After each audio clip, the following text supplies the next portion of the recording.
এই পাঁচটা শর্ত যদি পাওয়া যায় মুহূর্তেই আপনার দোয়া আরো সে যে নক করবে।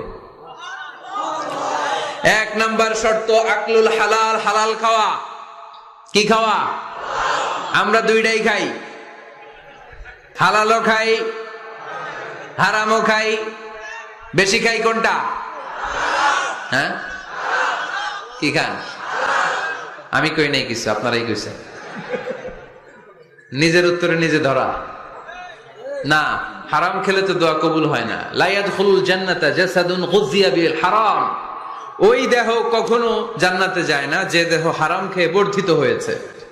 কেন দোয়া কবুল হয় না? মিলিয়ে নেন নিজের জীবনের সাথে, জাস্ট একটু মিলিয়ে নেন, খেয়াল করেন। আকলুল হালাল এক নম্বর শর্ত। ইউর ইনকাম শুড বি হালাল, ইউর ফুড শুড বি হালাল, ইউর ড্রিঙ্কস শুড বি হালাল, ইউর ফ্ল্যাট শুড বি হালাল, your bank balance should be হালাল। চিল্লায় বলেন ঠিক কিনা? এক লোক কাবার চারপাশে শুধু দোয়া করে।